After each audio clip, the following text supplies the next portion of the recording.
आज हम एक बार फिर आपका JKD chemistry point YouTube channel पर आपका स्वागत करते हैं।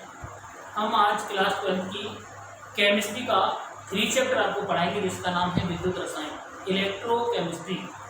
इसीलिए पहले की वीडियो में हम आपको शुष्क सेल के बारे में बता चुके हैं, विद्युत रासायनिक सेल के बारे में बता चुके हैं।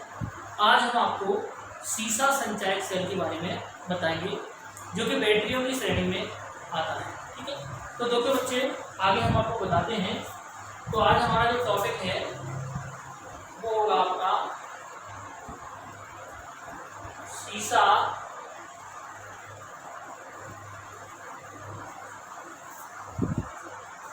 संचायक सेल। देखिए, हम इसको सीसा संचायक सेल या लेड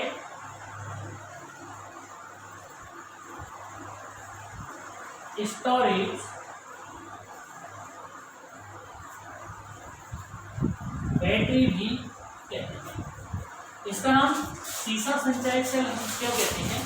क्योंकि इस सेल के अंदर जो एनोड और कैथोड होते हैं वो दोनों ही लेड के बने हुए होते हैं। एनोड भी आपका लेड का बना होता है और दूसरा कैथोड भी लेड का बना हुआ होता है। इन दोनों के अंदर केवल अंतर इतना है कि जो एनोड होता है वो प्योर पीवी लेड का बना होता है, लेकिन कैथोड के अंदर PbO2, जिसको हम लेड ऑक्साइड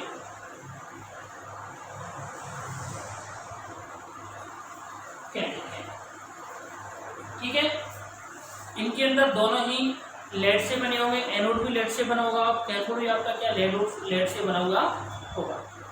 तो इस बैटरी को बनाने के लिए हम कई सेलों को श्रेणी क्रम में जोड़ने का काम करते हैं। देखिए, अगर हम बात करें इस तरीके से, हम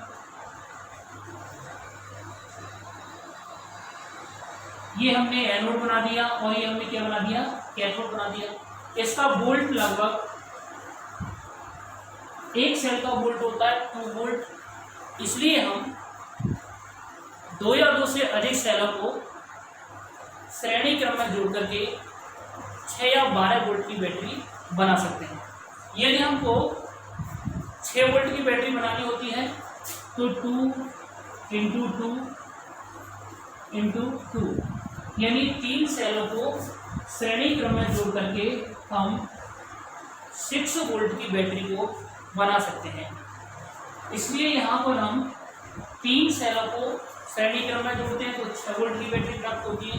यदि हम 6 सेलों को जोड़ेंगे तो आपको 12 वोल्ट की बैटरी प्राप्त होगी। अब देखिए, इसको हम किस तरीके से बनाएंगे। क्योंकि हमने इसको पहले ही बता दिया है कि जो लेड स्टोरेज जो बैटरी होती है उसके अंदर लेड से बनी जो पत्तियां होती हैं, क्या होती हैं, पत्तियां होती हैं। इसमें एनोड से जुड़ा हुआ रहता है और कैथोड से जुड़ा हुआ रहता है। चलिए, हम आपको उसको डायग्राम के माध्यम से बताना चाहते हैं। देखिए, यानी इसके अंदर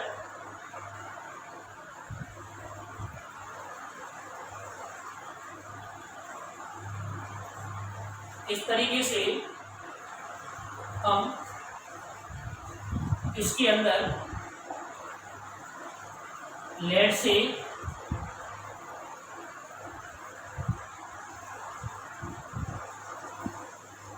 वन, 2 और आपका 3। इसके बाद हम इसके अंदर जो दूसरा है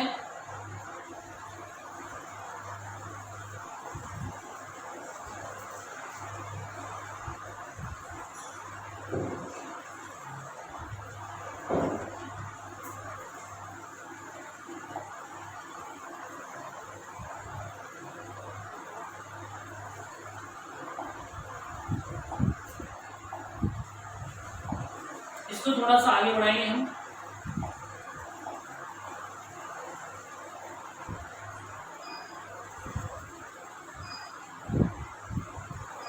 इस तरीके से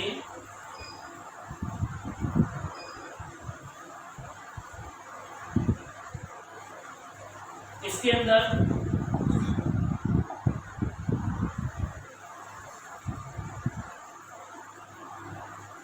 ये बनाया हमने।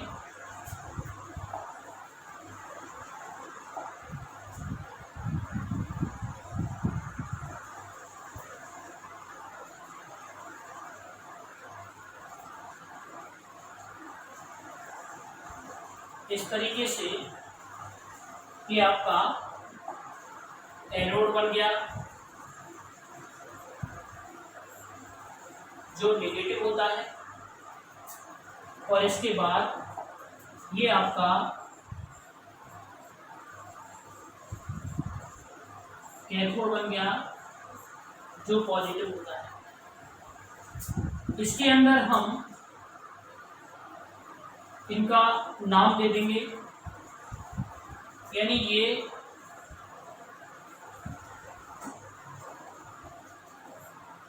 पीवी लेड से बनी गेट होते हैं, और ये वाले इनको अगर हम नाम देते हैं तो ये PbO2 के बने हुए होते हैं। ये लेड से बनी पत्तियां होती हैं, सिर्फ अंतर इतना होता है कि जो कैथोड होते हैं उनके अंदर लेड ऑक्साइड भर दिया जाता है। अब हम क्या करेंगे, इन ग्रिड को H2SO4 के सॉल्यूशन में H2SO4 के सॉल्यूशन में यानी विलियम के अंदर इनको डुबा देंगे।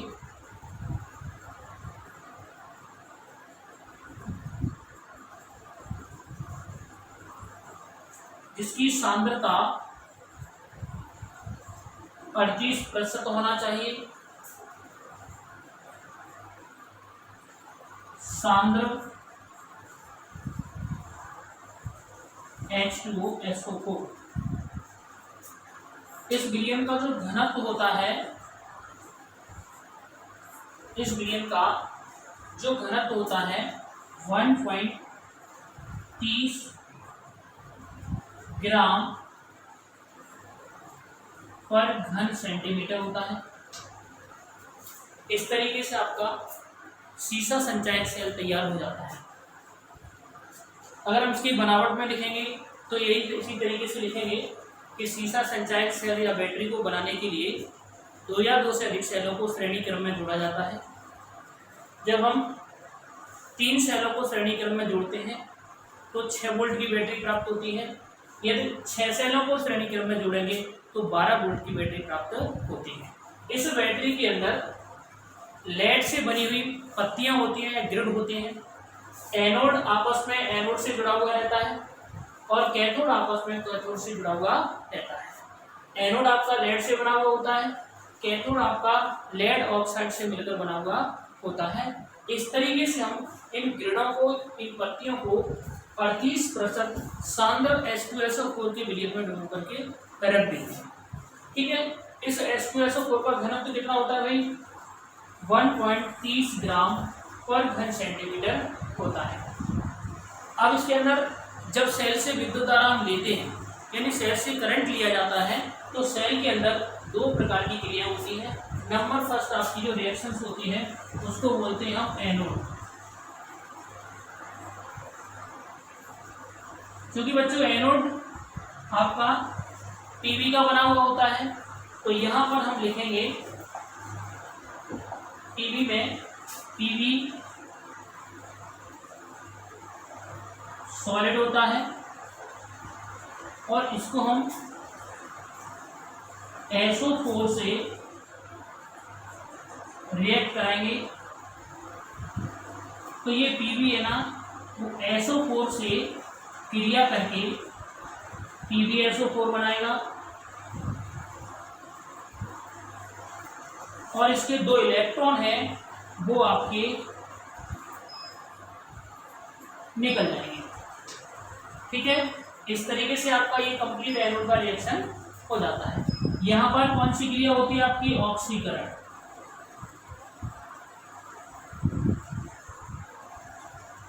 ऑक्सीकरण।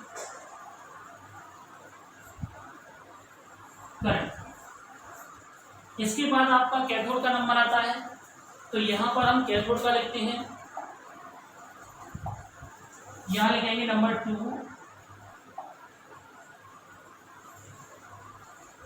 कैथोड। तो कैथोड बच्चों आपका PbO2 का बना हुआ होता है। तो यहाँ कैथोड वाली रिएक्शन लिखेंगे हम PbO2 plus 4H plus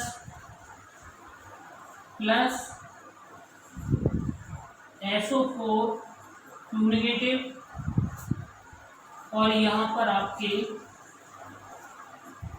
2e electrons आएंगे आपके। ठीक है, इस तरीके से आगे जो रिएक्शंस आपकी बनेगी, Pb आपका दोबारा से SO4 से क्रिया करेगा, तो यहाँ पर बनेगा आपका PbSO4। ठीक है, अब हमारे पास 2 ऑक्सीजन है और 2 ऑक्सीजन को बाहर करने के लिए कम से कम हमको 4 हाइड्रोजनों की आवश्यकता होती है। इसलिए यहाँ हमने इसको क्या लिया? 4H लिया हुआ है, जो आपको यहाँ पर क्या बनेगा? 2H2O प्राप्त होगा। इस तरीके से बच्चों ये आपकी कैथोड और एनोड की जो क्रिया है वो कंप्लीट हो जाती है। अब हम देखते हैं कि हर इलेक्ट्रोड पर, कैथोड और एनोड पर आपका PbSO4 और H2O जमा हो जाता है। ऐसा होने से इसका जो H2SO4 है उसका जो घनत्व है 1.30 ग्राम पर घन सेंटीमीटर से धीरे धीरे क्या होने लगता है? कम होने लगता है। जैसे ही इसका घनत्व 1.20 ग्राम पर घन सेंटीमीटर से कम हो जाता है, तब हमारा सेल डिस्चार्ज हो जाता है और हमको करंट देना बंद कर देता है। इस तरीके से हमारा सेल कार्य करना क्या कर देगा? बंद कर देगा और हमको उसे चार्ज करने की आवश्यकता होती है। इस क्रियाओं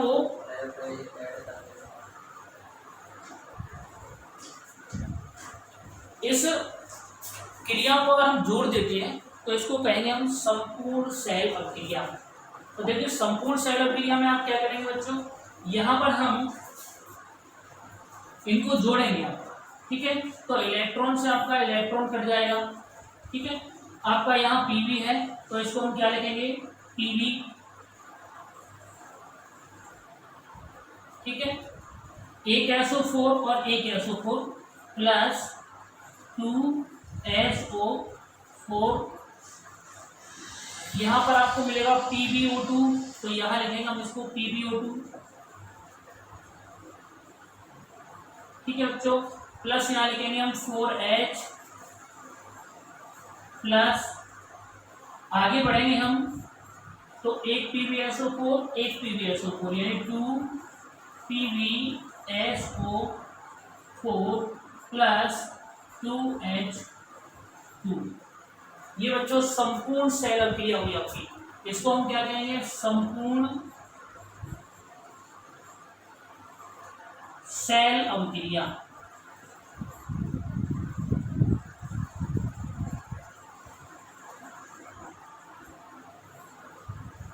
इस तरीके से बच्चों ये संपूर्ण सेल अभिक्रिया हो जाएगी, यानी हमारा सेल कैसा हो जाएगा? डिस्चार्ज हो जाएगा। इसको हम निरावेशन के नाम से जानते हैं। क्या कह सकते हैं उसको? निरावेशन क्रिया, यानी डिस्चार्ज होना।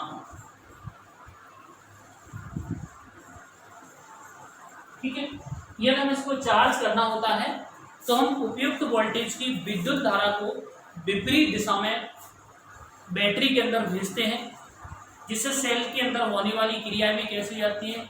विपरीत हो जाती हैं और सेल हमारा धीरे धीरे करके क्या होगा, चार्ज हो जाएगा, यानी इनको हम जैसा का वैसा उल्टा रखेंगे। ठीक है बच्चों, तो याद रखना अगर आपसे डेरिवेशन क्रिया पूछी जाती है तो इन वाली क्रियाओं को आप लिख सकते हो।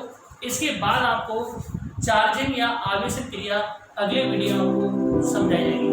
ओके बच्चों, एक बार इसके सामने लिखिए।